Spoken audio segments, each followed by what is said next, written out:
चलिए ध्यान दीजिए,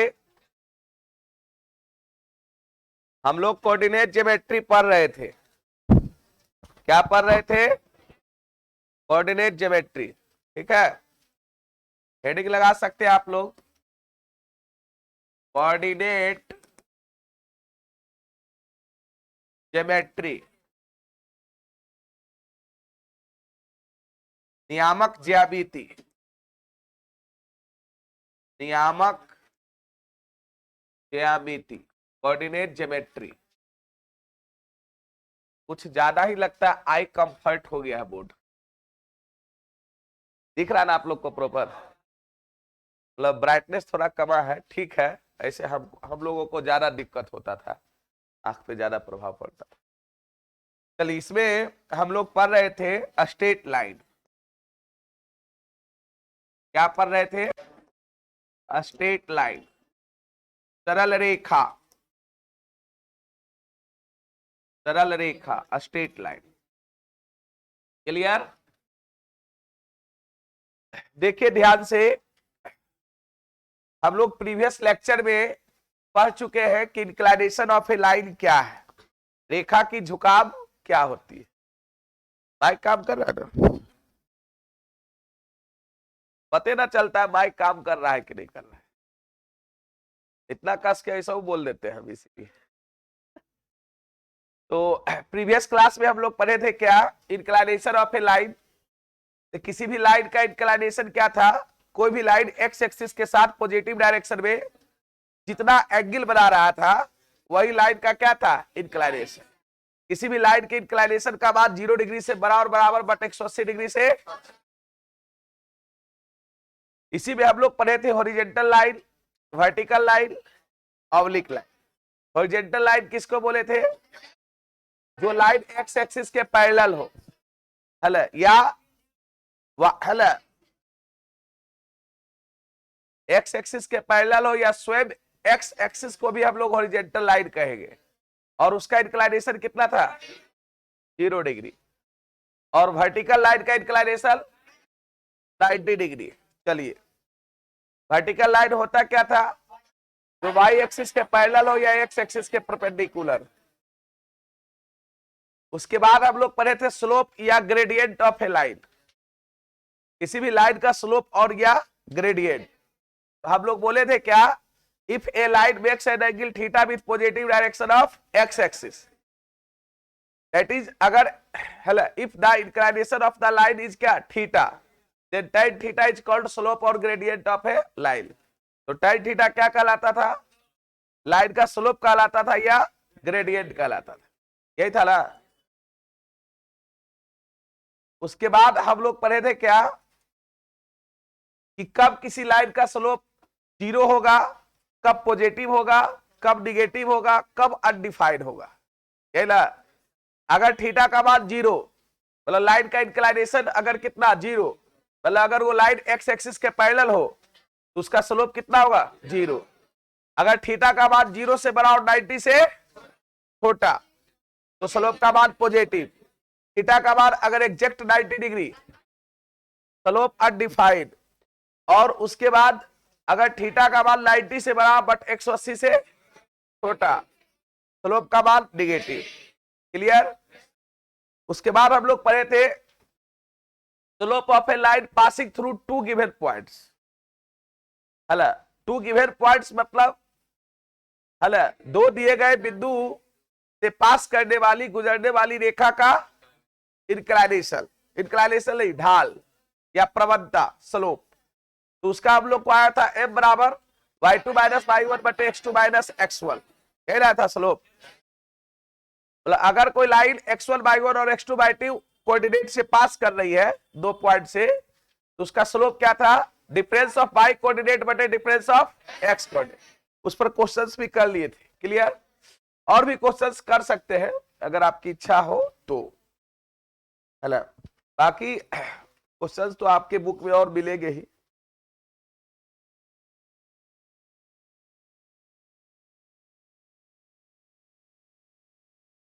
चलिए आगे हम लोग आज पढ़ते हैं एंगल बिटवीन 2 लाइंस।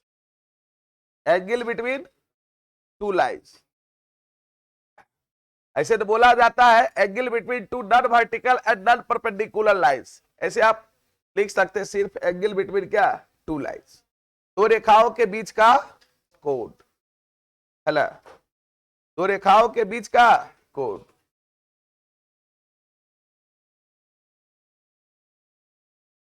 चलिए आज का टॉपिक हमारा है, हेडिंग लगाइए, आज का टॉपिक हमारा है एंगल बिटवीन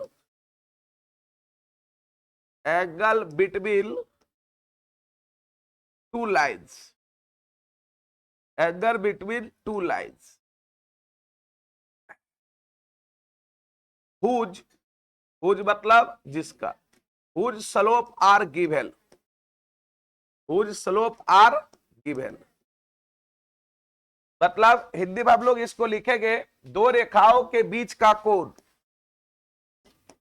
दो रेखाओं के बीच का कोण, दो रेखाओं के बीच का कोण जिसका या जिसकी प्रवणता या कहिए ढाल, है ना, स्लोप को हिंदी में क्या बोलते हैं, दो रेखाओं के बीच का कोण, है ना, कोण जिसकी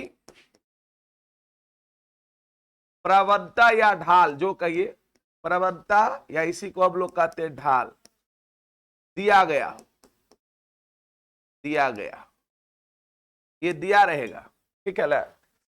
दो रेखाओं के बीच का कोण हम लोग कब निकालना सीखेंगे, जब उसका स्लोप दिया रहेगा, जब दोनों रेखा का स्लोप दिया रहेगा। देखिए फॉर्मूला को हम लोग ड्राइव करेंगे, उसके बाद कंडीशन पे आएंगे। चला दो लाइंस देख लीजिए, सबसे पहले कोऑर्डिनेट एक्सिस लेते हैं, बस और ऊपर कर दे क्या, कोऑर्डिनेट एक्सिस ले लो सबसे पहले,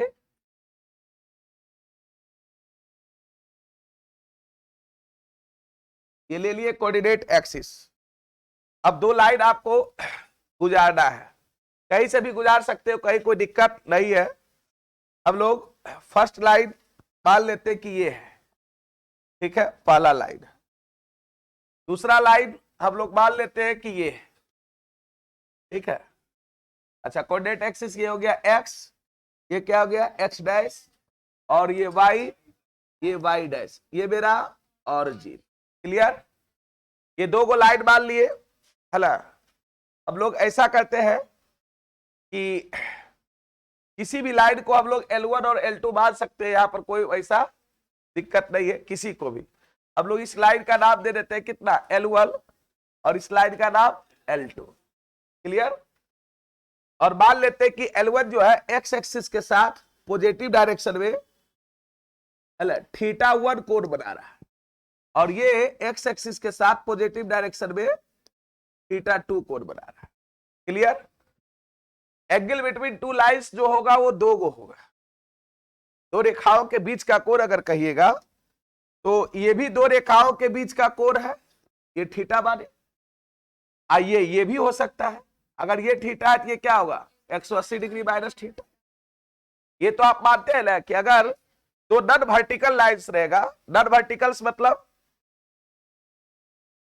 एक अगर परपेंडिकुलर नहीं रहेगा, मैं एक बात कहता हूं, तो दो रेखाओं के बीच का कोण जो होगा, एक न्यूड कोण होगा तो दूसरा अधिक कोण होगा, एक एक्यूट एंगल होगा तो दूसरा एक्यूट। अगर दोनों रेखाएं परपेंडिकुलर होगी तो दोनों एंगल 90-90 होगा। बाकी आपको देखने से भी लग रहा होगा ये 90 से थोड़ा ज्यादा है, ये ऑटोमेटिक 90 से क्या आएगा, कम आएगा। तो दो रेखाओं के जो बीच का कोण होता है, एक एक्यूट एंगल होगा, दूसरा ऑब्टूज एंगल होगा। पास में ना, इसीलिए आगे चल के हम लोग मॉडुलस का यूज करेंगे। क्लियर, तो हम लोग यहां पे लिखते कुछ, हम लोग मान लेते कि let L1 and L2 be two lines, let L1 and L2 be two lines. मान लिए कि L1 और L2 दो क्या है, रेखा है।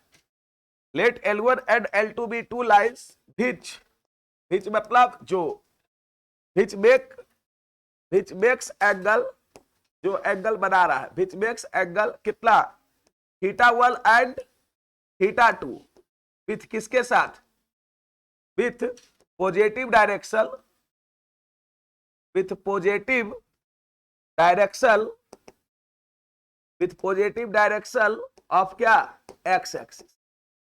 मैंने मान लिया, क्या माना कि माना कि L1 और L2 दो रेखाएं हैं जो एक्स अक्ष के साथ धनात्मक दिशा में θ1 और θ2 कोण बना रहा है।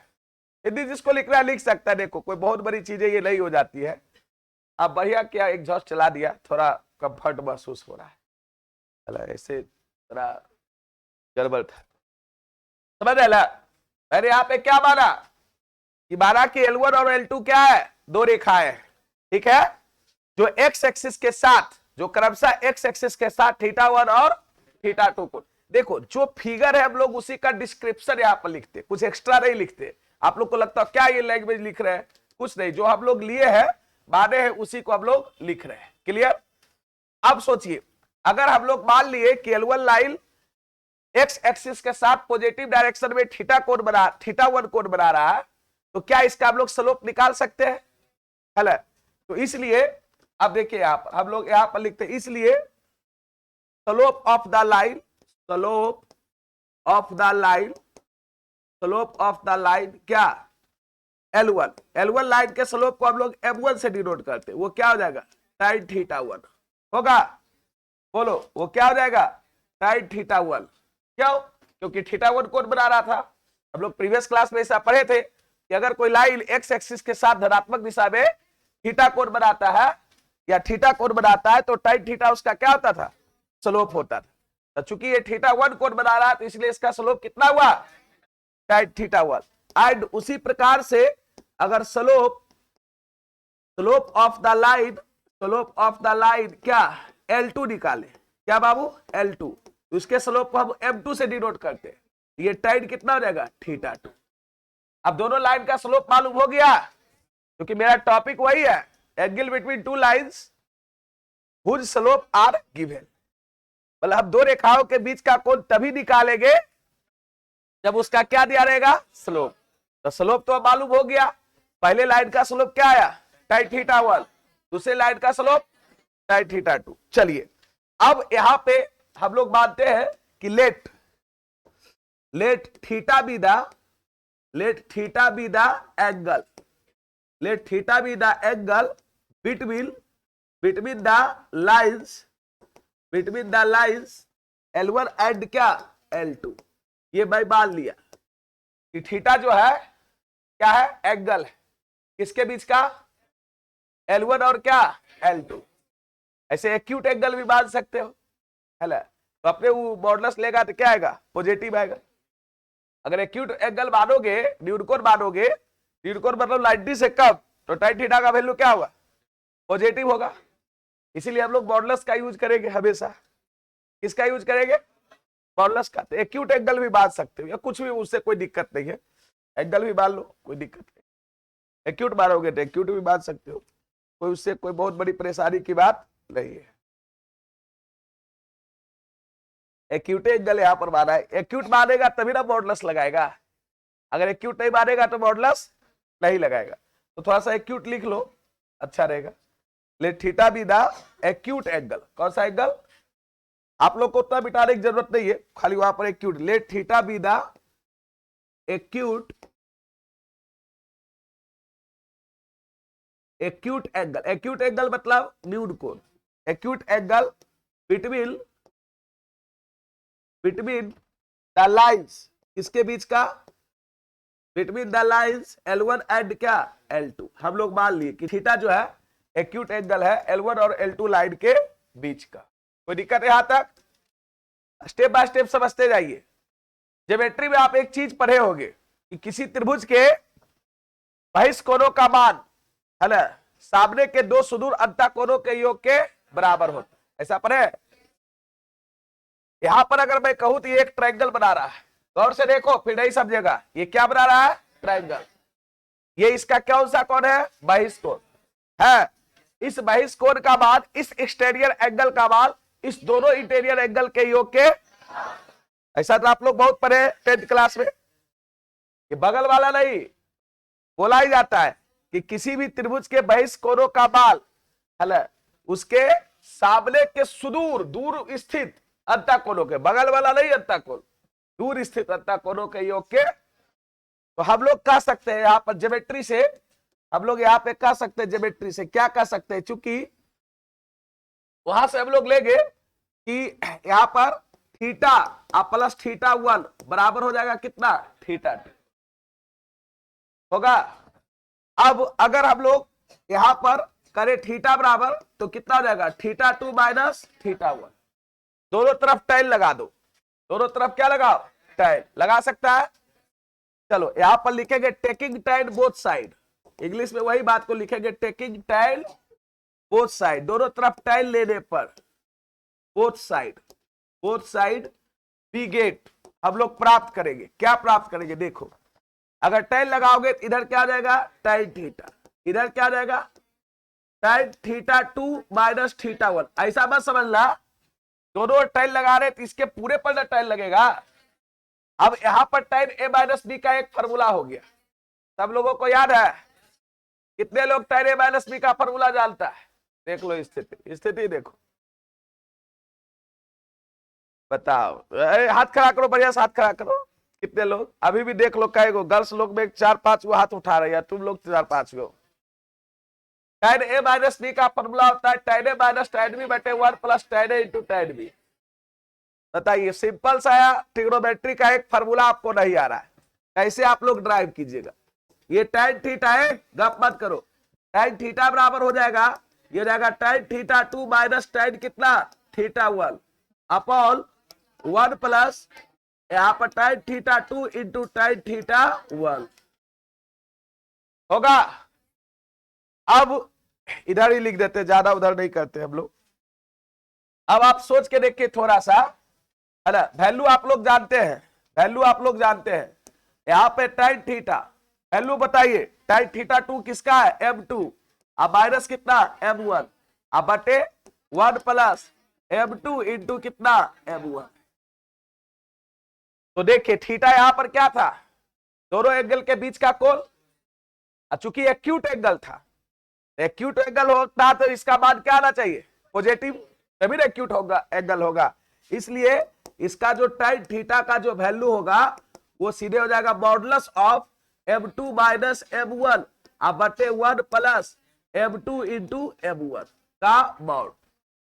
मैंने मॉडुलस क्यों लगाया, क्योंकि थीटा एक्यूट एंगल है, नहीं तो एक लाइन लिख सकता है कि सिंस थीटा है ना बी एक्यूट एंगल, थीटा ड्यूड कोण है, तो ड्यूड कोण कब आएगा, जब मॉडुलस लगेगा, जब ये पॉजिटिव आएगा वैल्यू तभी लाएगा, निगेटिव आएगा ड्यूड कोण आएगा। तो यही हो गया यहां पे दो हल दो रेखाओं के बीच का कोण, कब, जब उसका स्लोप दिया रहे, जहां पर m1 m2 क्या है, स्लोप है, m1 पहले लाइन का स्लोप है और m2 दूसरे। इसी को कुछ लोग ऐसे भी लिखता है थीटा बराबर tan इनवर्स, क्योंकि इनवर्स आप लोग अभी पढ़े नहीं है इसीलिए उस फॉर्म को नहीं लिख रहे थे, 1 प्लस m2 इंटू कितना m1 का क्या मॉड, दोनों बात एक ही हुआ। आगे चल के हम लोग 12th में इनवर्स ट्रिग्नोमेट्रिक फंक्शन पढ़ेंगे, इनवर्स को और अच्छा जाने। तो मान लिया जाए कोई लाइन m1 m2 दिया हुआ है, उसका स्लोप दिया हुआ है, बस इस फार्मूला में रखेंगे तो उसके बीच का एंगल क्या होगा, निकल जाएगा। कोई दिक्कत समझ में आ गया, फार्मूला ड्राइव हो गया ना, कहीं कोई दिक्कत है इसमें, बस छोटा सा यूज पर आपको ज्योमेट्री का और यहां पर ट्रिग्नोमेट्री का थोड़ा सा यूज पर फार्मूला ड्राइव हो गया। जहां पर m1 m2 क्या है, slope of first line and second line. चलिए इसको थोड़ा सा पहले लिखिए, उसके बाद और इसको आगे की ओर प्रोसीड हम लोग करेंगे, यही है टॉपिक। चलिए जल्दी फिगर बनाइए और लिखिए।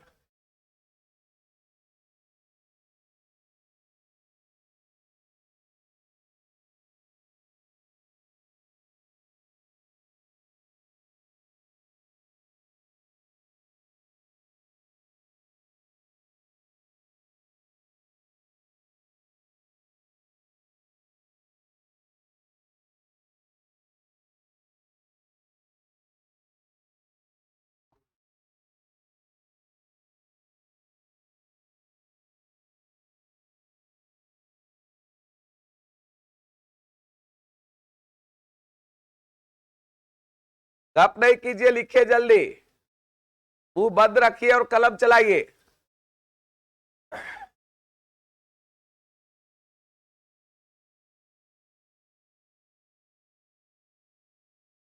मैंने क्या लिखा, माना कि L1 और L2 दो रेखाएं हैं जो x अक्ष के साथ धनात्मक दिशा में क्रमशः θ1 और θ2 कोण बना रही है।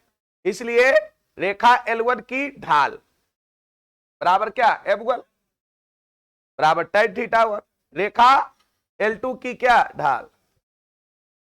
अब मैंने फिर मान लिया कि माना कि थीटा जो है दोनों रेखाओं के बीच का न्यूड कोण है। Let theta be the acute angle between two lines. फिर ज्योमेट्री से ये चीजों को मैंने लिखा, ठीक है, नहीं बनाया तुम, उधर बनाया।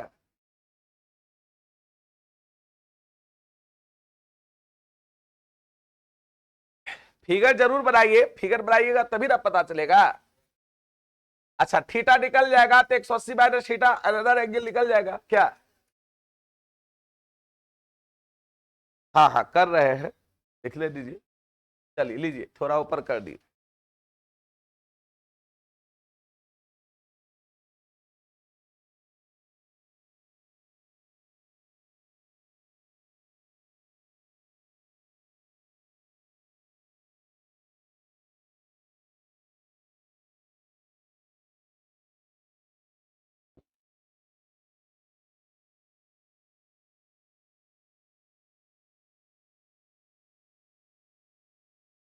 जल्दी कीजिए, क्वेश्चंस भी बहुत सारे करवाना है, इसलिए कीजिए।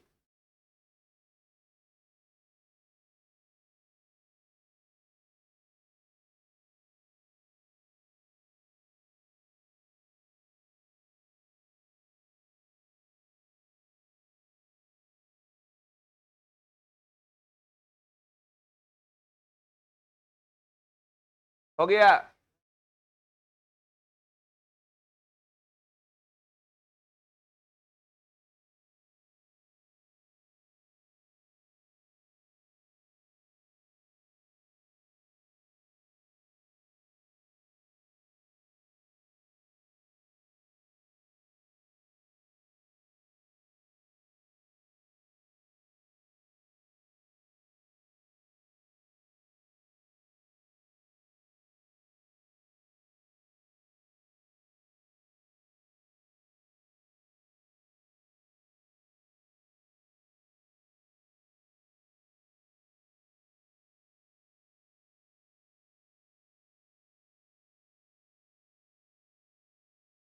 आगे बढ़े।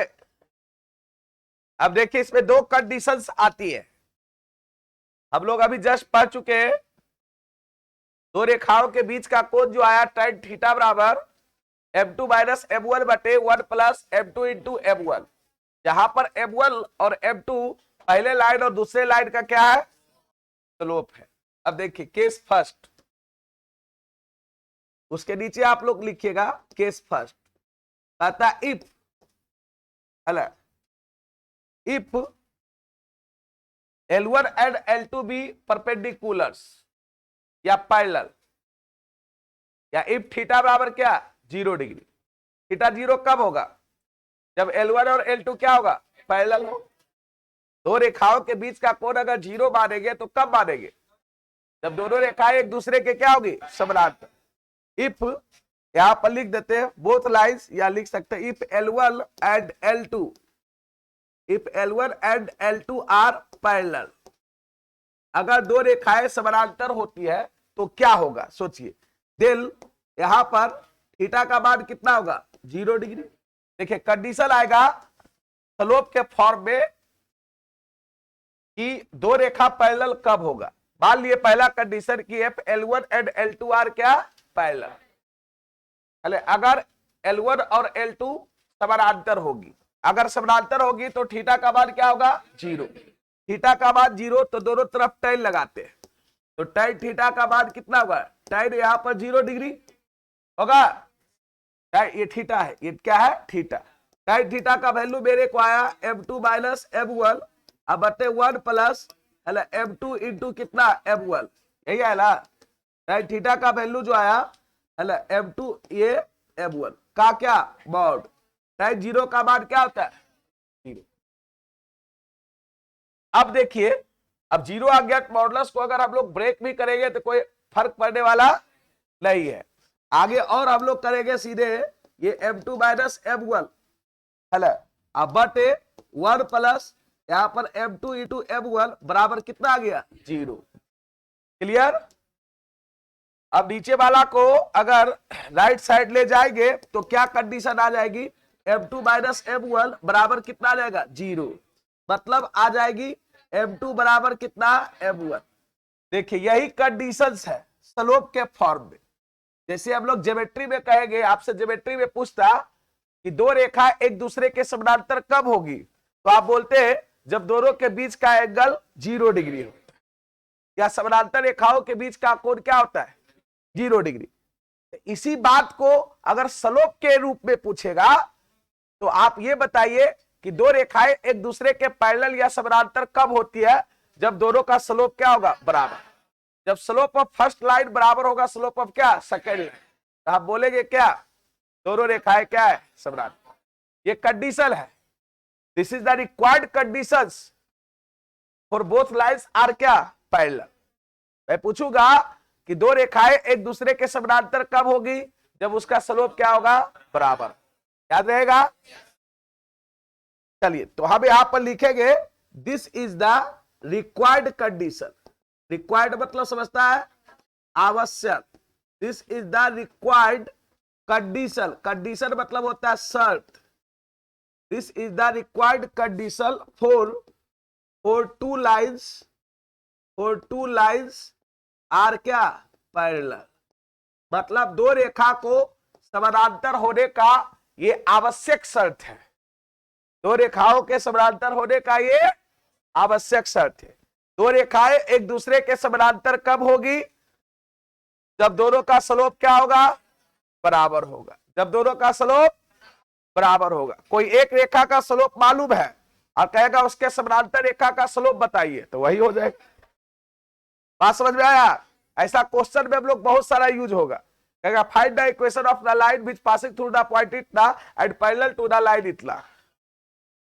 तो जैसे बोला इस पॉइंट से पास कर रहा है तो ठीक है, और जब उस लाइन के पैरेलल है तो इस लाइन का स्लोप वही होगा जो उस लाइन का स्लोप। बात समझ रहे ना, ये ध्यान रखिएगा। टू लाइंस पैरेलल कब होगी, जब दोनों का स्लोप क्या होगा, बराबर होगा। ये रिक्वायर्ड कंडीशंस है एकदम। जैसे हम लोग एग्जाम्पल के तौर पे हम लोग देते हैं, मान लो हेला इफ मान लेते कि L1 पैरेलल है किसके, L2 का। इफ L1 पैरेलल है किसके, L2 का। दो गो लाइन खींच लेते, लो ये पैरेलल दिख रहा है आपको, दिख रहा है ना दोनों लाइन। ये मान लिए L1 और ये मान लिए क्या, L2। इफ L1 पैरेलल है L2 के एंड M1 बराबर अगर 2 है तो डेल M2 बराबर भी कितना होगा, 2 ही होगा।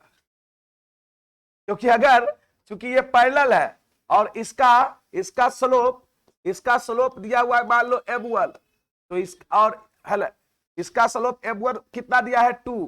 तो इसका भी स्लोप जो होगा, इसका भी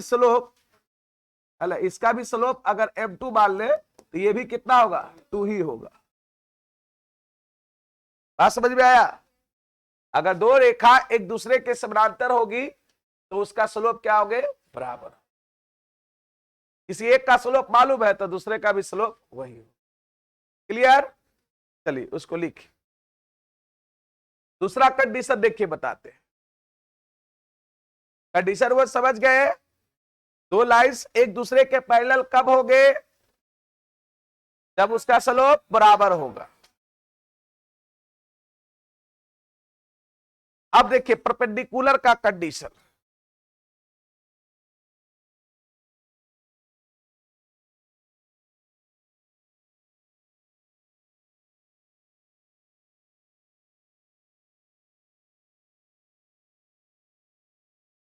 अब आप लोगों को भी बोर्ड देखने में ठीक लग रहा होगा, मतलब आंखों पर कम इफेक्ट पड़ रहा होगा। इसको कल, इसमें बहुत फंक्शन है, जैसे मोबाइल में बहुत फंक्शन आता है, लेकिन हम लोग उतना यूज नहीं कर पाते हैं क्योंकि जानकारी नहीं रहती। इसमें भी कल बहुत छेड़छाड़ किया गया डिस्प्ले में इसका, तो बहुत चीज इसमें दिया, आई कंफर्ट, बहुत तरह की बात, उसका थोड़ा सा अति कम कर दीजिए, ये कर, तो ठीक ठाक अब लग रहा है। हम लोगों को भी परेशानी नहीं, ऐसे हम लोगों पर भी आंख पर इतना चमकता था, व्हाइट हम लोग बैकग्राउंड इसलिए नहीं यूज करते थे कि बहुत चमकता था। अब ठीक लग रहा है। उपाय तो खोजना ही नहीं पड़ेगा, अब जीवन भर यही मान लिया इंसान को कुछ करना है, हमेशा बोर्ड के साथ ही रहना है। अब आंख पर बड़ा इफेक्ट पड़ रहा था, है ना। चलिए अब दूसरा कंडीशन पे आइए। लिख लिया, this is the required conditions for two lines are parallel. यह दो रेखाओं के समानांतर होने का आवश्यक शर्त है। हिंदी में लिखेगा आप लिख सकता है, कुछ बचपा कहेगा इंग्लिश में लिख देते हैं। यह दो रेखाओं के समानांतर होने का आवश्यक शर्त है। क्या है आवश्यक शर्त? तो M1 बराबर M2 होगा, आवश्यक शर्त है। हो गया। देखिए अब हर चीज का हिंदी बोलते हैं, आपको जरूरत के अनुसार आप लिख लीजिए, या अगर लिख नहीं पाए तो बोल दीजिए कि सर एक और हिंदी बोल दीजिए, बोल देंगे, आपको बोलने में कुछ नहीं लगेगा। हो गया, एग्जाम्पल नोट किया, बढ़े आगे। आपसे पूछेगा यही लोग कि दो रेखाएं एक दूसरे के समानांतर कब होगी? जब उसका स्लोप क्या होगा? बराबर होगा। चलिए केस 2 की बात करते हैं। अब हम लोग यहां पर लेते हैं कि इफ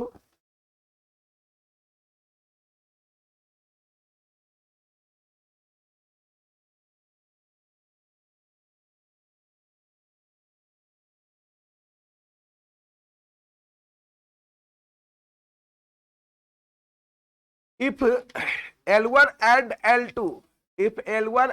L2 are perpendicular, या if both lines are perpendicular, ये भी लिख सकते हैं।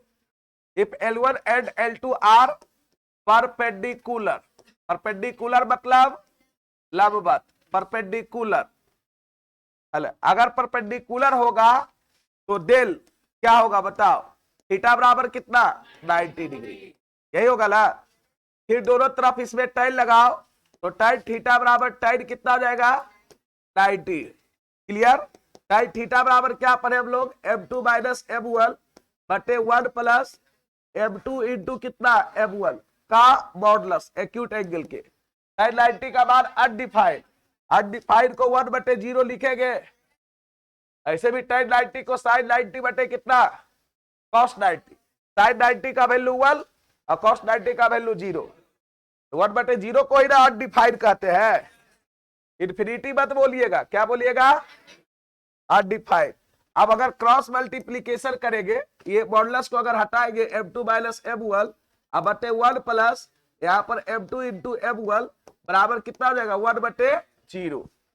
अब आप सोचिए अगर क्रॉस मल्टीप्लीकेशन किए, क्या किए? क्रॉस मल्टीप्लीकेशन, तो क्या आ जाएगा? आ जाएगा 1 प्लस M2 इंटू M1 बराबर कितना? 0। इससे देखिए आ जाएगा M2 इंटू M1 बराबर कितना? माइनस। यही कंडीशन है। अब M2 इंटू M1 लिखो या M1 इंटू M2 लिखो, बात क्या है? बराबर। या इसको हम लोग ऐसे भी लिख सकते हैं कि M2 बराबर माइनस 1 बटे कितना? M1। दोनों बात क्या है? एक ही है। आपसे पूछा जाएगा कि दो लाइंस एक दूसरे के परपेंडिकुलर कब होगा? जब दोनों लाइन के स्लोप का प्रोडक्ट -1 के बराबर। अब इससे क्या होगा? अगर किसी एक लाइन का स्लोप दिया हुआ है तो उसके परपेंडिकुलर लाइन का स्लोप क्या होगा? उसके रेसिप्रोकल का नेगेटिव, रेसिप्रोकल उल्टा का ऋणात्मक। और यही हुआ। M2 का वैल्यू क्या आया? -1 बटे M1। तो M2 M1 में कैसा रिलेशन हुआ? रेसिप्रोकल का, नेगेटिव साइड के साथ। जैसे मान लिया एक लाइन का स्लोप अगर 2 है भाई मान लेता हूं M1 का स्लोप क्या है 2, तो M2 का क्या आएगा 1/2, निगेटिव ऑफ 1/2। तो किसी भी लाइन का अगर स्लोप मालूम है तो उसके परपेंडिकुलर लाइन के स्लोप हम ऐसे ही निकाल सकते हैं ना। तो यहां पर ये लिख सकते हैं, तो थोड़ा सा इसको इधर लिख देते हैं, लिखने में नहीं बनेगा, जगह का कंपाई पड़ जाएगा, इसको यहां लिख देते हैं। इसको लिख सकते हैं M2 बराबर कितना -1/M1, दोनों बात एक ही है। यहां पर फिर नीचे लिखते हैं this is the required condition, this is the required condition, ये रिक्वायर्ड कंडीशन है, this is the required condition for two lines are perpendicular, दो लाइन परपेंडिकुलर कब होगा इसका ये आवश्यक शर्त है, मतलब यह दो रेखाओं के लंबवत होने का आवश्यक शर्त है। मैं आपसे पूछूंगा कि दो लाइंस एक दूसरे के परपेंडिकुलर कब होंगे, जब उसके स्लोप का प्रोडक्ट -1 के, जब दोनों लाइन के स्लोप का प्रोडक्ट -1 के बराबर हो। इससे होगा क्या कि किसी एक लाइन का अगर स्लोप मालूम है तो उसके परपेंडिकुलर लाइन का स्लोप हम लोग क्या कर सकते हैं, निकाल सकते हैं। जैसे देखो हम मान लेते हैं यहां पर दो लाइंस, ठीक है, दिख भी रहा होगा कि एक दूसरे के क्या है परपेंडिकुलर है, ये L1 मान लेते हैं और ये L2, क्लियर, ये परपेंडिकुलर है, इसका स्लोप M1 बराबर 2 मान लेते हैं। तो तुम ही बताओ M2 बराबर कितना हो जाएगा -1/M1, -1 बटे कितना 2। नहीं, इसी को लिख सकते हैं कि इफ अगर ये फिगर इफ अगर L1 परपेंडिकुलर है किसके L2 के एंड M1 बराबर कितना है 2, तो देन इसका M2 आराम से निकाल सकते हैं। M2 बराबर हो जाएगा -1/M1, तो -1 बटे कितना, तो कोई लाइन दिया रहेगा तो उसके परपेंडिकुलर लाइन का स्लोप आप निकाल देंगे ना। क्या करेंगे, उसको रेसिप्रोकल करके उसमें निगेटिव लगा देंगे, उसको उल्टा करके निगेटिव लगा देंगे। चलिए अब हम लोग क्वेश्चंस करते हैं। हाँ रुके हुए हम, आप टेंशन मत लीजिए, हम मोशन में नहीं है, आप आराम से लिखिए।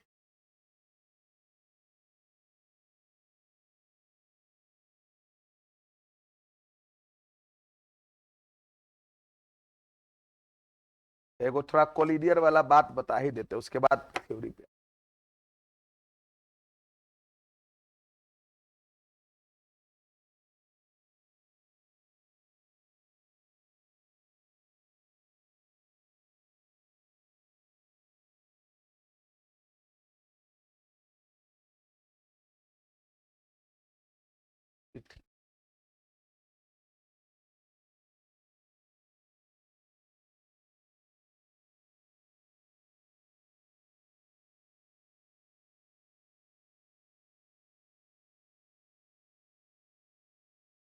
हो गया।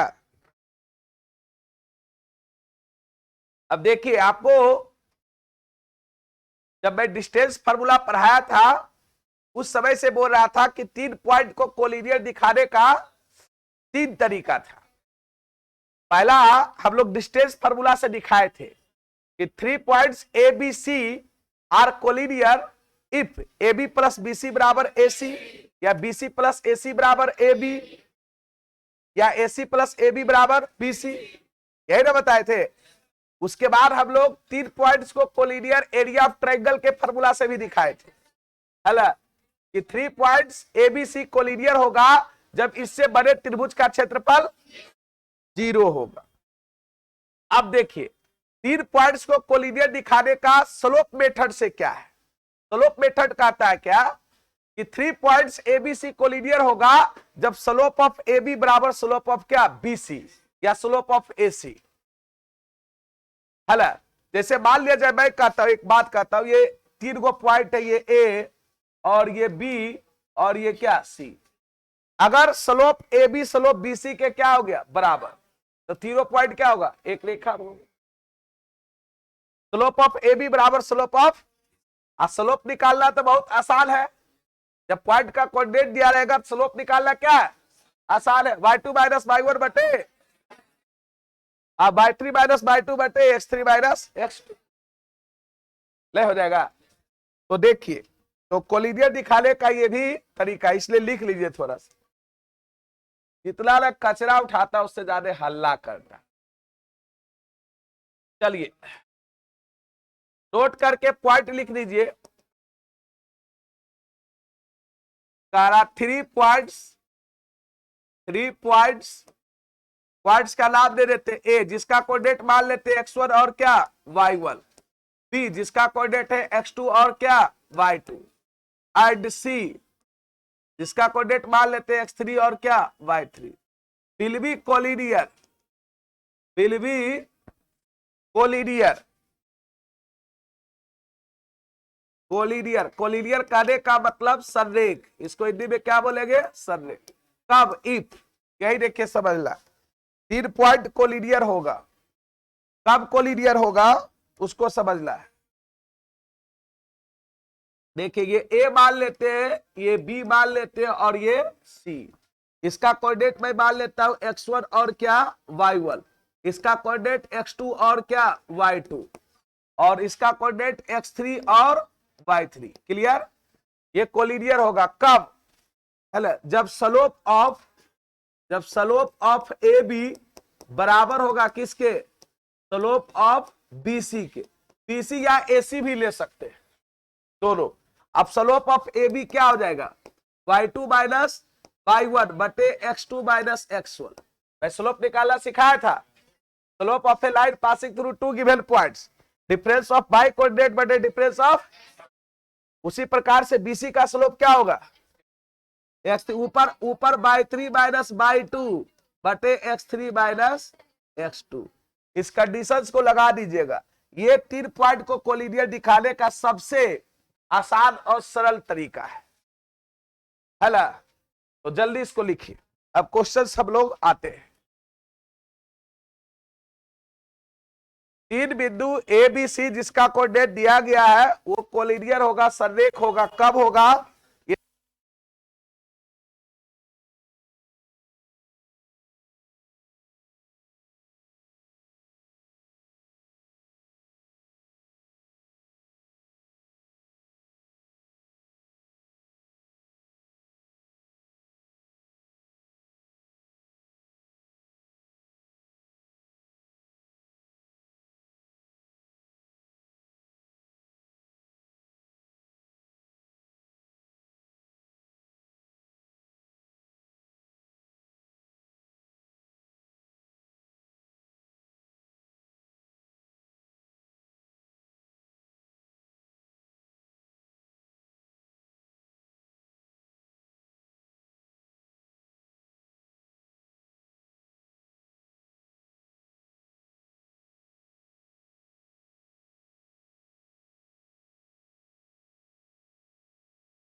लिख लिया, देखो जल्दी। 3 बिंदु ए बी सी संरेख हो गए, कब संरेख हो गए, जब ए बी का ढाल बीसी के ढाल के बराबर। सिंपल सी बात, ठीक है। चलिए अब क्वेश्चंस पे आते हैं।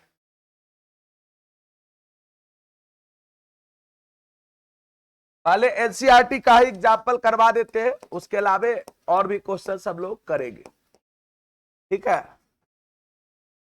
देखिए एनसीईआरटी का आपका एग्जाम्पल जो है, फर्स्ट हो गया था, सेकेंड की बात करेंगे। यहां पर एग्जाम्पल 2 क्वेश्चन करा, इफ द एंगल बिटवीन, गप मत कीजिए, ध्यान दीजिए। If the angle between two lines, if the angle between two lines is कितना, π/4। इसको हिंदी मीडियम में क्वेश्चन लिखना है, हिंदी वाले बुक निकालो और लिखो question. Is π/4 and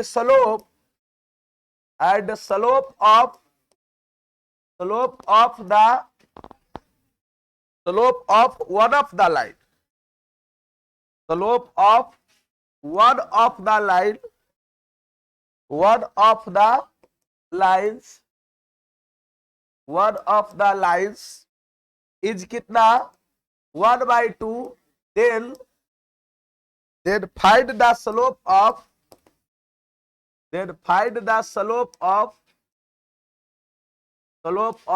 other line. तो दूसरे लाइन का क्या निकालना है? स्लोप निकालना। गप मत करो, ध्यान दो क्वेश्चन पे। तुरंत गोपे करे लगता है, उसको समझे ले आता है। देखिए क्वेश्चन हमारा क्या रहा है? क्वेश्चन कह रहा है कि if the angle between two lines is कितना π/4, अगर दो रेखाओं के बीच का कोण कितना है π/4, वो थीटा का एक तरह से वैल्यू दिया हुआ है। हम लोग दो रेखाओं का बीच का कोण क्या माने थे? थीटा। वो π/4 किसका वैल्यू है? थीटा का। Slope of one of the lines, उन दो रेखाओं में से एक रेखा का स्लोप दिया है 1/2। किसी एक मान सकते हैं M1 या M2, कोई फर्क पड़ने वाला नहीं है। तो मान लेते कि M1 का मान कितना है? 1/2। M2 आपको निकालना है, फॉर्मूला में लगा दीजिए। कुछ है यहाँ पर गिवन डाइट आपको जो दिया हुआ है, गिवन डाइट यहाँ पे दिया हुआ है। पहला बात दिया हुआ है एंगल बिटवीन टू लाइंस, दो रेखाओं के बीच का कोण, टू लाइंस मतलब थीटा का वैल्यू दिया हुआ है कितना? π/4। And slope of one line, एक पहला लाइन का slope, one of the line लिख सकते हैं, slope of one of the line, दो रेखाओं में से एक को, जिसको हम लोग क्या मान ले? M1 मान ले। कितना डेल है? 1/2। तो स्लोप ऑफ अदर लाइन पूछ रहा है, हम लोग मान लेंगे ज्यादा है तो let the slope of other line, other line मतलब दूसरे लाइन, अदर लाइन बी कितना मान लेते हैं? M2। क्या मान ले? M2। इसलिए हम लोग फॉर्मूला में पढ़े थे tan थीटा बराबर हो जाएगा M2 माइनस M1 बटे 1 प्लस M2 इंटू M1। यही ना, इसका क्या? मॉडुलस। जो पढ़े उसी को लिखेंगे। क्लियर? चलिए अब वैल्यू रखने आ रहा सबको। ये tan कितना आ जाएगा? π/4। यहाँ पर M2 का मान निकालना है, -1/2 और 1 प्लस M2 मल्टीप्लाई 1/2 का कितना? मॉडुलस। इसको और आगे की ओर प्रोसीड कर सकते हैं क्या? अगर आगे की ओर और प्रोसीड करेंगे, tan π/4 का मान 1, इधर आप एलसीएम अगर ले लीजिएगा, मुझे लगता है 2M2 माइनस 1, 2 कैंसिल हो जाएगा ना, और 1 प्लस M2 आ जाएगा का मॉड। देख लो सही है कि 2 प्लस M2 आएगा? कर देता हो सर, सही है। मैं बोरबक यहां पर एलसीएम लेगा तो हो जाएगा 2M2 माइनस 1/2 और नीचे हो जाएगा 2 प्लस M2 बटे 2, ये हो जाएगा 2 क्या? कैंसिल। तो आपका आ जाएगा 2M2 माइनस 1/2 प्लस M2। ये मॉडुलस रहेगा, और मॉडुलस जब भी ब्रेक होगा तो प्लस माइनस दोनों साइड होगा। तो मॉडुलस अगर हम लोग ब्रेक करें इसको तो हो जाएगा 2M2 माइनस 1 बटे 2 प्लस M2 बराबर हो जाएगा प्लस माइनस 1।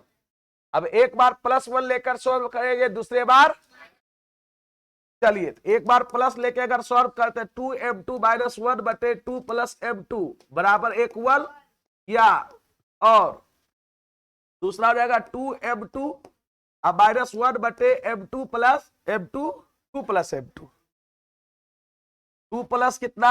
M2 बराबर कितना? माइनस M2 का 2 वैल्यू आएगा। कैलकुलेशन कीजिए, आप कर सकते हैं?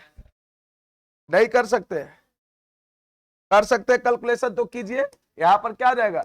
2M2 माइनस 1 बराबर 2 प्लस M2, M2 को इधर ले आइए तो M2 बराबर क्या आ जाएगा? 2 प्लस 1 कितना? 3। इसमें अगर कीजिएगा, इसमें कीजिएगा क्या आ जाएगा? 2M2 माइनस 1 बराबर माइनस 2 माइनस M2, इसको इधर ले आइए 3M2 हो जाएगा। 3M2 बराबर -1, M2 बराबर कितना, -1/3, तो आएगा ही। तो सेकेंड लाइन अदर लाइन का स्लोप क्या आया, 3 या -1/3, इसलिए slope of other line is 3 और -1/3। क्लियर, सबको समझ में आ गया।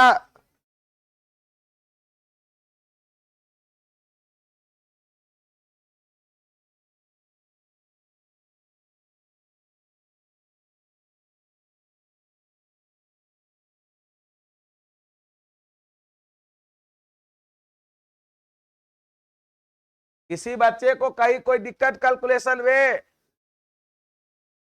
बोलेगा ही नहीं, और जब करने की बारी आएगी तो कहेगा सर हमको नहीं समझ में आ रहा है।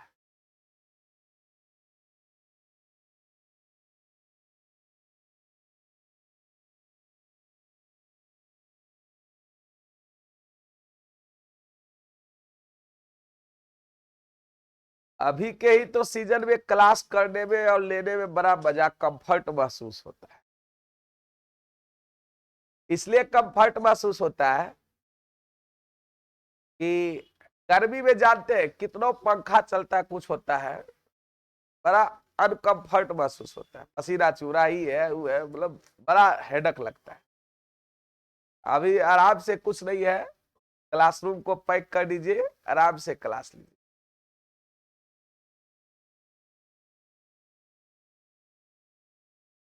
कितना ठंडा करेगा ना तो क्लासरूम में आपका टेम्परेचर कांस्टेंट रहेगा।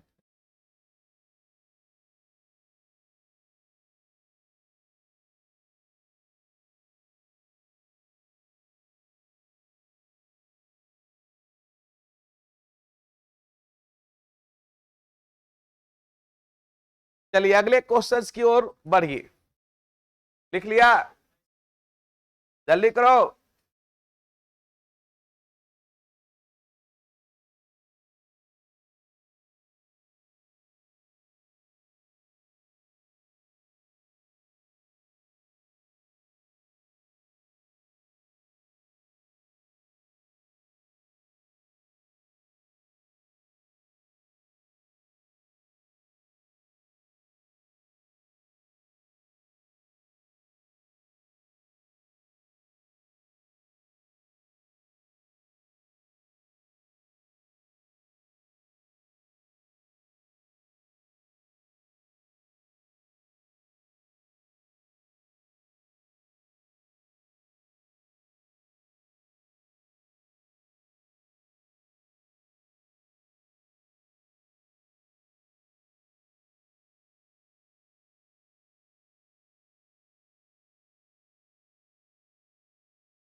चलिए अगले क्वेश्चंस की ओर बढ़े।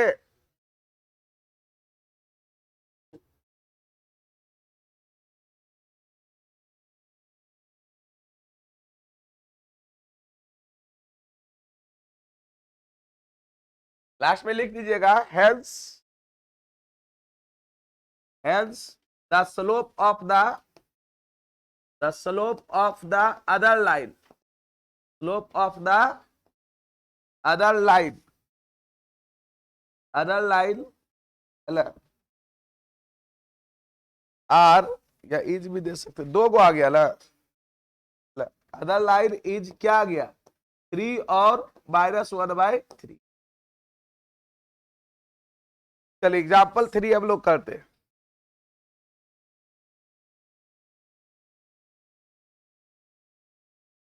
स्ट्रेट लाइन को अच्छे से समझते जाओ, जब तक स्ट्रेट लाइन नहीं होगा फिर सर्किल, पैराबोला, इलिप्स, हाइपरबोला कैसे समझेगा।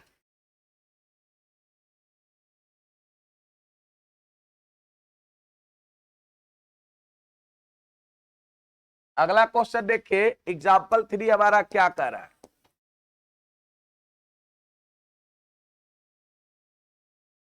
लाइन थ्रू द पॉइंट्स, यहां पर लिखा line through the points, line through the points, कौन पॉइंट्स है, है ना, -2 और 6 एंड दोनों पॉइंट का यहाँ पर कोऑर्डिनेट दिया हुआ है 4 8 is perpendicular, is perpendicular, perpendicular मतलब लंबवत to the lines, perpendicular to the lines, कौन, perpendicular to the line through the points,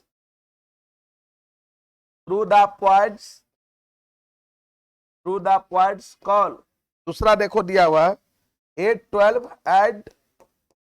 12 and कितना x 24, तो कह रहा है then find the value of, है ना, then find the value of x, the value of x, तो x का क्या निकालिए, मान निकालिए।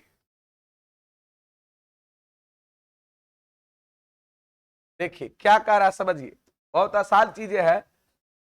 कह रहा लाइन थ्रू द पॉइंट -2, एक रेखा है, मान लेते वो लाइन पहला क्या है L1, पहला लाइन क्या है L1, वो पास करना दो गो पॉइंट से, कौन कौन पॉइंट, ये दिया हुआ है, पहला पॉइंट का नाम है -2 और कितना 6, और दूसरा पॉइंट क्या है 4 और 8, 4 8 ना।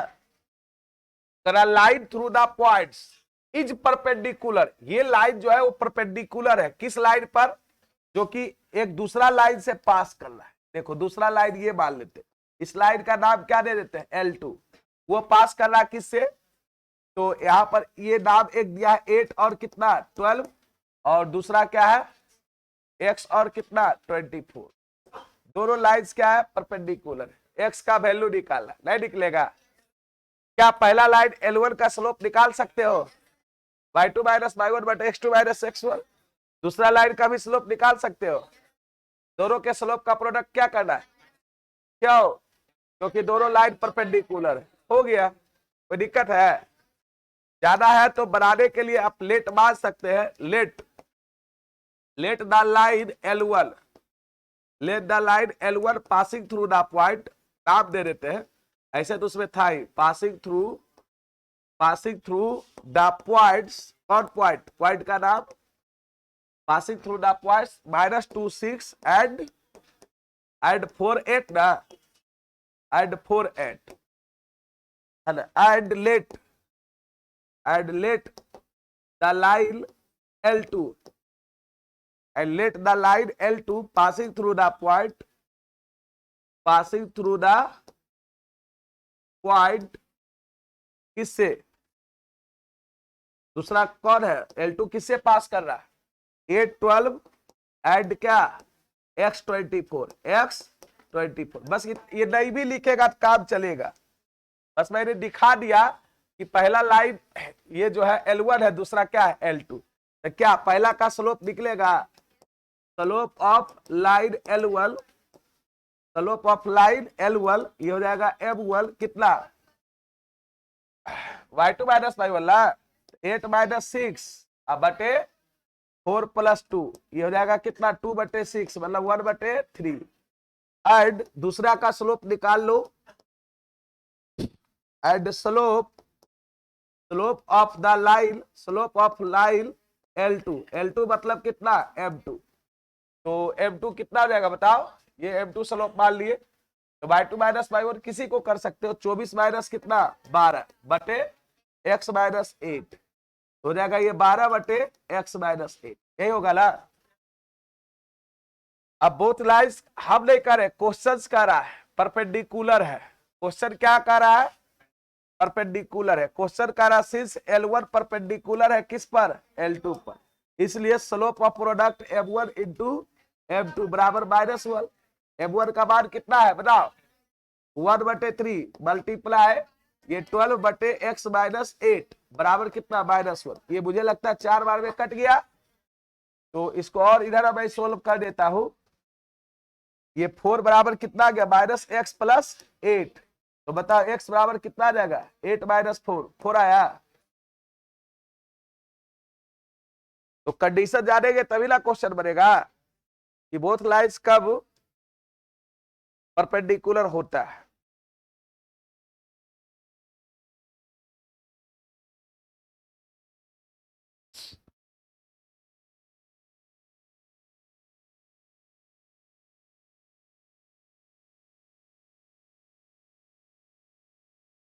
चलिए जल्दी कीजिए, क्वेश्चन समझ में आ रहा है ना। देखिए मैथमेटिक्स अप्लाइड चीज है, क्वेश्चन जितना कीजिएगा थ्योरी पर उतना कमांड आएगा।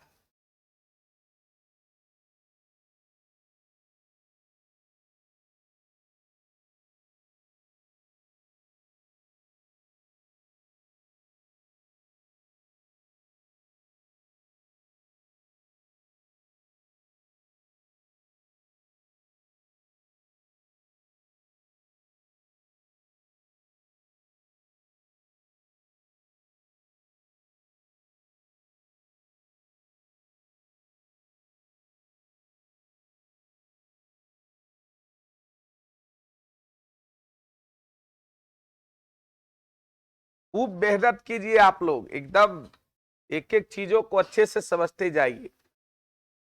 जब आपके टीचर इतने कोऑपरेटिव है और हर एक चीजों को बताते हैं, तो आपका भी बनता है कि नहीं हम हर एक चीजों को अच्छी तरीका से पढ़े और आएगा समझ में। ऐसा नहीं है, आप भी कर सकते हैं। चीजें जो सोचते हैं कि नहीं हम कमजोर है, ऐसा कोई बात नहीं है। हर स्टूडेंट्स के अंदर उतना ही पोटेंशियल है, अपनी पोटेंशियल को पहचानो। है जहां दिक्कत होता है तुम उस चीजों को बोलो कि सर ये बातें नहीं समझ में आई।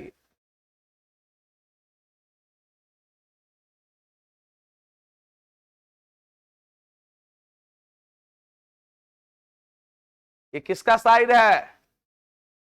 परपेंडिकुलर का। चलिए आगे बढ़े।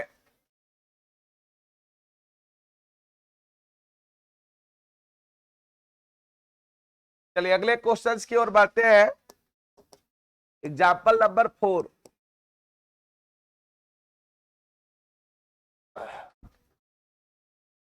देखिए करा 3 पॉइंट्स, क्वेश्चन देखिए करा जो अभी मैं आपको थ्योरी में पढ़ाया भी। 3 पॉइंट्स, कौन कौन पॉइंट है?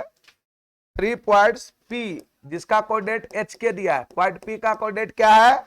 एच के। क्यू का कोऑर्डिनेट क्या है? x1 y1, x1 y1 and क्या आर जिसका कोऑर्डिनेट है x2 और क्या y2। Lie on A line, lie on A line मतलब क्या हुआ?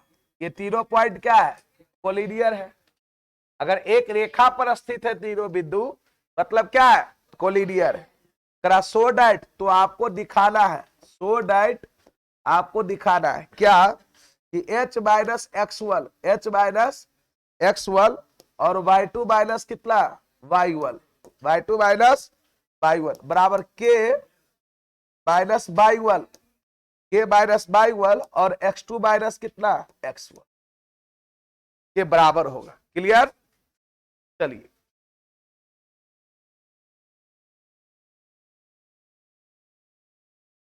लिख लिया था ऊपर, सब लोग लिखा था ऊपर। देखो यहाँ पे ध्यान से, कुछ बच्चे यहाँ पे कंफ्यूज हुए होंगे। देखो 3 गो पॉइंट्स है, पहले तीनों पॉइंट को दिखा दो। अब है एक रेखा पर आपको दिखाना है। क्लियर? ये पॉइंट मान लेते P, ये कहीं ये पॉइंट मान लेते Q और ये पॉइंट R। क्लियर? P का कोऑर्डिनेट यहाँ पर H और क्या दिया है? K। Q का कोऑर्डिनेट यहाँ पर है x1 और y1 और इसका कोऑर्डिनेट है x2 और क्या? y2। ध्यान दो यहाँ पे हम लोग को ये दिया हुआ है, गिवन डाइट में ये चीजें लिखाएगी। गिवन डाइट क्या कि सिंस द पॉइंट्स, कौन कौन पॉइंट्स? पॉइंट्स का नाम पहला कौन है? P। Since the point P जिसका कोऑर्डिनेट HK है और Q जिसका कोऑर्डिनेट x1 y1 है एंड क्या? R जिसका कोऑर्डिनेट क्या है? x2 और क्या? y2। Lie on A line, lie on A line. जो बुक में जो चीजें दी हुई थी उसी को मैंने लिखा। मैंने आपको पढ़ाया क्या कि 3 पॉइंट कोलिनियर होगा जब स्लोप ऑफ ए बी बराबर स्लोप ऑफ बी सी। यही ला, तो यही चीजों को यहां पर अप्लाई करते हैं। तो इसलिए यहां पर क्या होगा? स्लोप ऑफ क्या? पी क्यू बराबर स्लोप ऑफ क्या? स्लोप ऑफ क्या? Q R. कोई दिक्कत? अब PQ का स्लोप अगर लिखना है, क्योंकि हमको H बार, देखिए हम लोग इसको लिख सकते हैं, कोई दिक्कत नहीं है, y1 माइनस के, तो लेकिन हमको फॉर्म करना है के माइनस y1 में, तो फिर माइनस कॉमन लेना पड़ेगा, तो उससे बढ़िया हम लोग के माइनस y1 नहीं लिख सकते हैं। x1 y1 और x2 y2 से पास करने वाले रेखा का जो स्लोप था वो y2 माइनस y1 बटे x2 माइनस x1, या y1 माइनस y2 बटे x1 माइनस।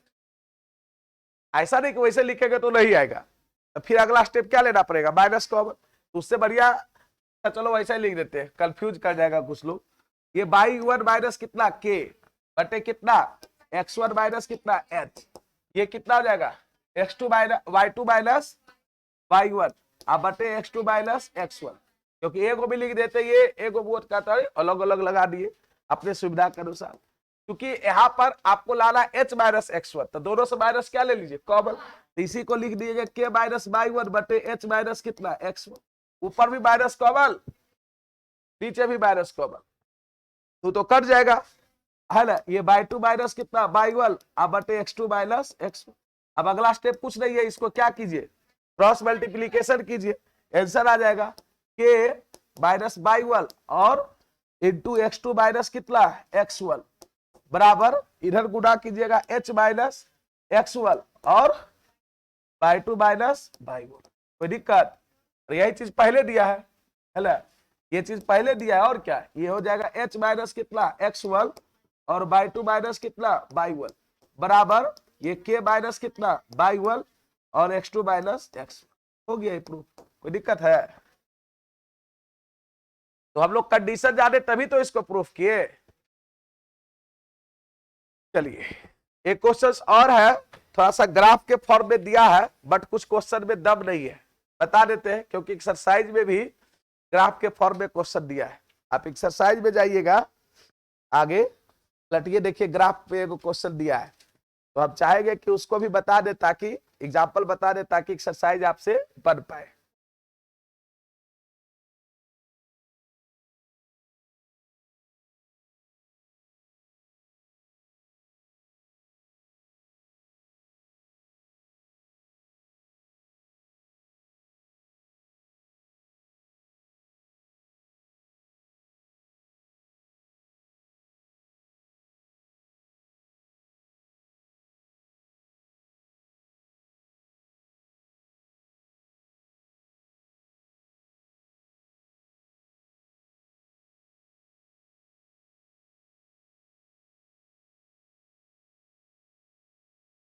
तो लिख लिए, अगला क्वेश्चन पढ़िए क्या है।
अभी फेसबुक पर एक बड़ा ही ट्रेंड चला हुआ, श्रद्धा मर्डर केस, मालूम है ना?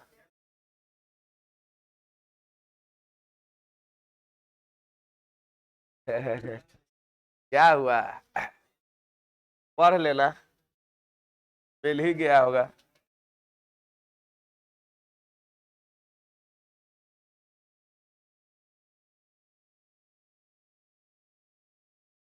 हाँ बस बस शांत रहिए, अब आपस में डिस्कशन करने की जरूरत नहीं।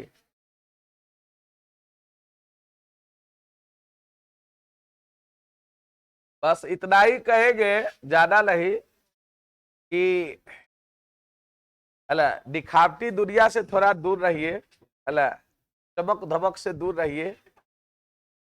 चीजें आपको कुछ पल के लिए अच्छा लगेगा, लेकिन उसका परिणाम बहुत गलत होगा, है। इसलिए फोकस ऑन कैरियर, है, तो बड़ा दिक्कत बा, समझ गया ना। बाकी आप लोग खुद समझदार है, सब लोग 18-19 साल सब लोगों का लगभग हो गया होगा, 17-18 साल तो जरूर सब लोगों का होगा। तो इसलिए अब सर्टिफिकेट पर भरे चौधरी हो वो अलग बात है, लेकिन आप लोग अब वयस्क की श्रेणी में है, इसलिए अब आप लोगों में सोचने और समझने की शक्ति है, ये चीजों को समझिए, है, और आप सोच समझ सकते हैं, इसलिए आपको समझाने की जरूरत नहीं है, ताकि आप सब समझदार हैं। चलिए देखिए, आप पर गप मत कीजिए, लेकिन यही तो बात है कि इतने चीजें घटनाएं होती है और फिर भी लोग नहीं सीखता है। ऐसा नहीं, वो भी सीखता है, वो भी घटनाओं को जानता है। अगर मान लीजिए ये घटनाएं हुई, एक बात मैं कहता हूं सिंपल सी, थोड़ा सा बात समझिए हमारी। ये घटनाएं आए दिन पेपर में देखते हुए, बहुत तरह की बातें हैं, बहुत हर जगह की एक्टिविटी है, घटनाएं हैं। तो ऐसा नहीं कि जो आदमी उस फेज से गुजर रहा है वो उस घटना को नहीं देख रहा होगा, वो भी देख रहा होगा, लेकिन जो ये कहता है कि इतना अंधविश्वास हो जाता है, जिसको कहते हैं ओवर कॉन्फिडेंस, कि नहीं ये ऐसा नहीं कर सकता है, यही सबसे गलत बात है। आप समझ गए ना। तो ये चीजों को थोड़ा सा, ऐसा थोड़ा कि ये चीजें आज नया हो रही है, पहले से बहुत सारी घटनाएं होती जा रही है, ये होते जाता है।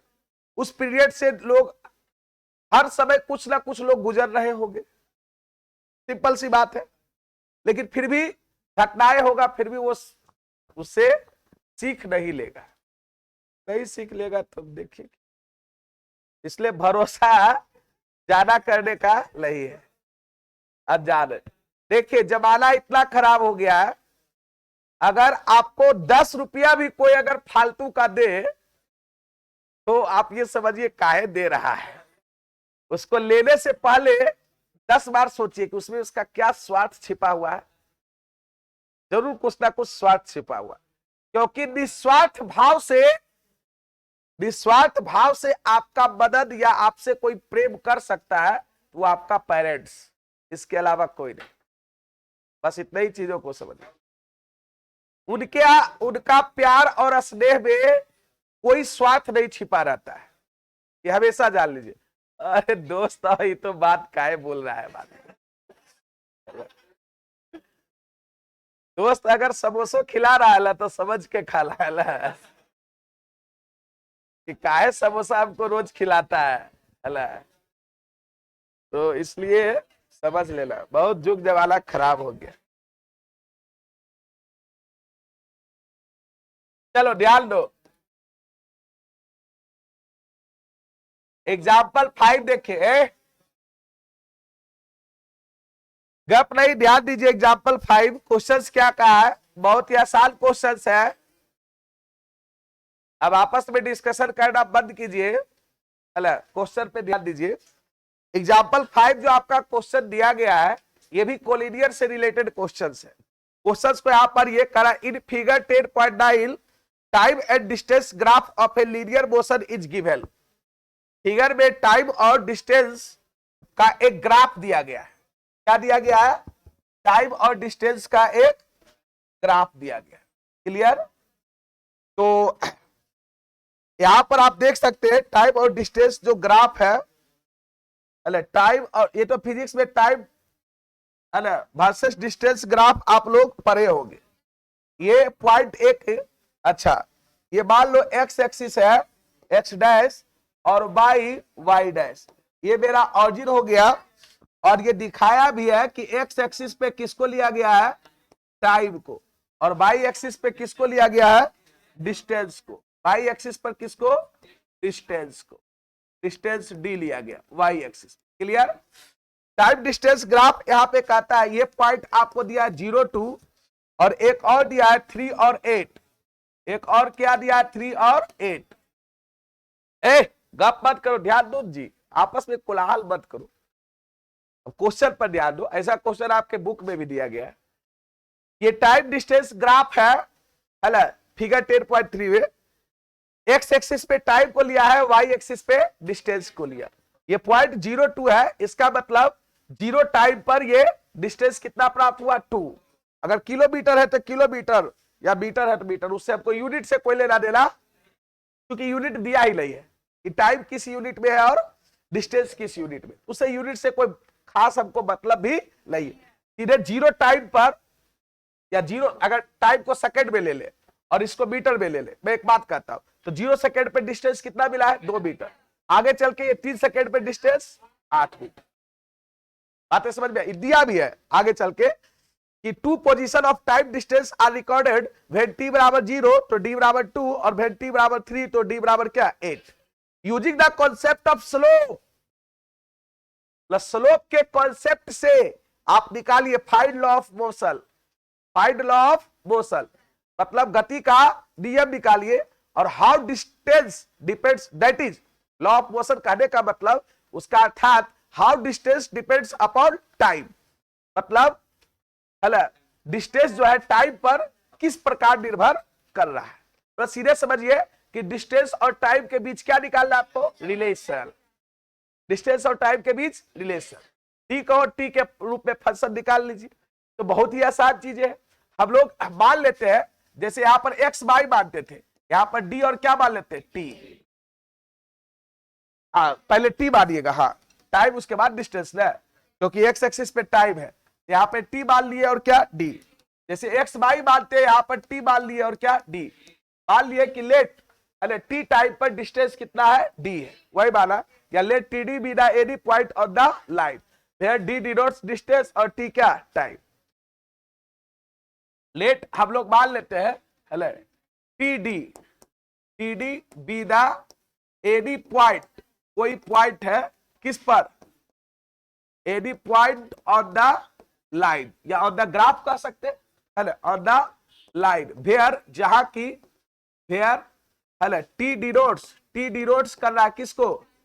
T denotes time, and D denotes distance, and D denotes क्या? डिस्टेंस। हो गया। अब सिंपल सी बात है, t बराबर 0 पर ये दिया हुआ है, d का मान कितना? 2। जैसे x 0 पर ये y का वैल्यू दिया है एक तरह से। अब सोचिए यहां पर कहिएगा दिस द पॉइंट का नाम भी ले सकते हैं, यहां पर लिया देते ऐसे लिख दिए, तो इसलिए लिख सकते हैं यहां पर, इसलिए द पॉइंट्स, यहां पर लिखेगा सिंस द पॉइंट्स। कौन कौन पॉइंट्स बताइए? सिंस द पॉइंट्स, पहला पॉइंट कौन है? 0 2, दूसरा पॉइंट 3 8, एंड तीसरा पॉइंट टी डी क्या है? लाइज ऑन द लाइन, एक ही लाइन पर है, लाइज ऑन द। अगर एक ही लाइन पर है तो हम लोग स्लोप मेथड से इसको हम लोग पढ़ते क्या कि इसका स्लोप जो होगा इसके स्लोप के क्या होगा? बराबर। तो इसलिए डायरेक्ट हम लोग कर देंगे y2 माइनस कितना? y1। बताइए y2 किसका काम? ये x1 by1, x2 by2 और ये x3 by 3। हो जाएगा 8 माइनस कितना? 2 बटे 3 माइनस कितना? 0 बराबर d माइनस कितना? 8 और बटे d माइनस कितना? 3। क्लियर? यहां पर हो जाएगा कितना? 5 6 2 आ जाएगा, ये कैलकुलेशन करके 2 आ गया, d माइनस 8 बटे t माइनस 3 पूरा कर लीजिए। यहां पर d माइनस 8 बराबर हो जाएगा 2 इंटू टी माइनस 3, तो ये आ जाएगा d बराबर कितना? 2 इंटू टी माइनस 3 प्लस कितना? 8। यही आ गया, यही ना। How depends, distance depends upon time. या t का मान 0 कीजिए, कुछ गड़बड़ आया क्या? अच्छा, उसके साथ लिया है, कोई दिक्कत नहीं है, वो t-2 करके किया है और t-0, गड़बड़ तो नहीं आना चाहिए। t-8 t-3, गड़बड़ क्या होगा? देखिए t0 पे 2 नहीं आ रहा है, कुछ तो गड़बड़ हुआ है। 8-2 3-0,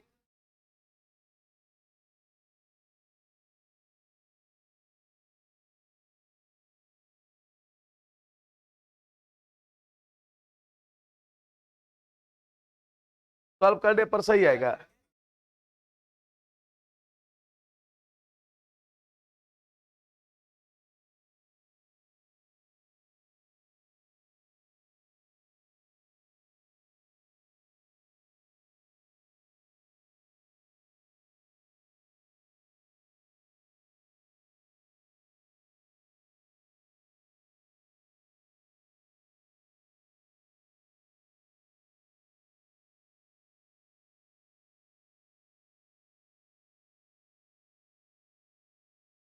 अच्छा हाँ आ रहा है।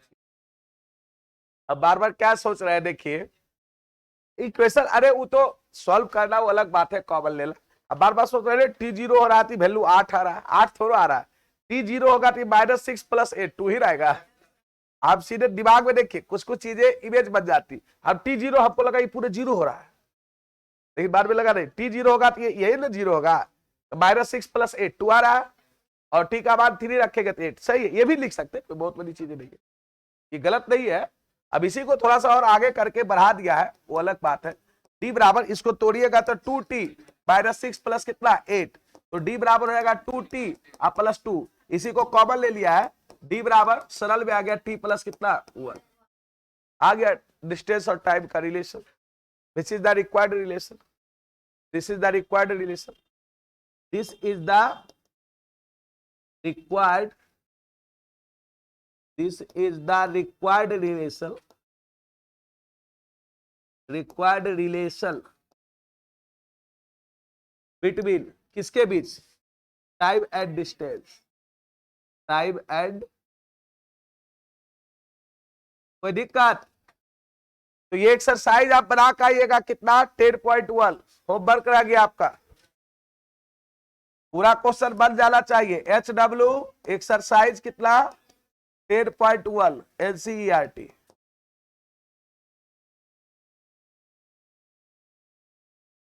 चलिए आज की क्लास इतने ही तक रहने देते हैं, बनाइएगा, अगले क्लास डिस्कशन करेंगे और भी क्वेश्चंस कुछ बता देंगे।